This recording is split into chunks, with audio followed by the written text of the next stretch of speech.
कारण मित्र आपण आज ग्रामीण भागातून आलेलो आहे।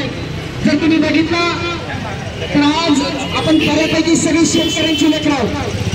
आपल्याला आपले मायबाप जास्तीत जास्त 1.5 वर्षापर्यंत पोहोचू शकतात, पण मित्र जर इथं बघितलं तर आज एका परीक्षेची प्रक्रिया पूर्ण व्हायला 4-4 वर्ष लागतात। आणि एमपीएससी विद्यार्थ्यांचा या ठिकाणी उत्साह शिकलेला, विद्यार्थ्यांची भाषणं होतात, त्या ठिकाणी विद्यार्थ्यांचे प्रश्न विद्यार्थी मांडतायत आणि समाज माध्यम देखील याची दखल घेत आहेत। ज्या काही जागा आहेत त्या बोटावर मोजणे आहेत। मला सांगा, मी तुम्हाला सगळ्या मागण्या वाचून देतो, तर आपल्याला त्या मागण्या पूर्ण होईपर्यंत सुद्धा हा लढा चालू ठेवायचा।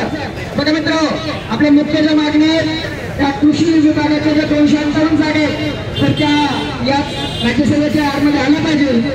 त्यानंतर ज्या IBPS ला आपली MPSC ची परीक्षा क्रॅश होते तर त्या संदर्भामध्ये परीक्षा पुढे गेली पाहिजे।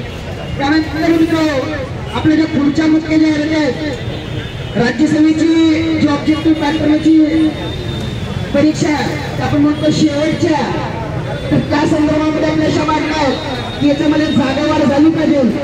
किमान ही जाहिरात जी आहे ते 1,500 पर्यंत आपण शिफ्ट करण्याचा प्रयत्न करतो। त्या संदर्भामध्ये सगळे बोलणे झालेले कालच आपलं शिष्टमंडळ आयोगासोबत चर्चा करून आलेलं आहे। त्यानंतर आपली जी काही कंबाईनची जाहिरात आहे, कंबाईनची जाहिरात जवळपास 15,000 पदापर्यंत त्या ठिकाणी आपण प्रयत्न करणार आहोत। त्याच्यामध्ये PSIच्या जाहिराती 1,000 पेक्षा जास्त असतील, EST 500 पेक्षा जास्त, ASA 500 पेक्षा जास्त, सब रजिस्ट्रार 200 पेक्षा जास्त, अशा पद्धतीने आपल्याला प्रयत्न करायचा। तुम्ही असं नका समजू की ही सगळी आपण जमलोय फक्त कृषीवाल्यांसाठी जमलोय, असं नाही।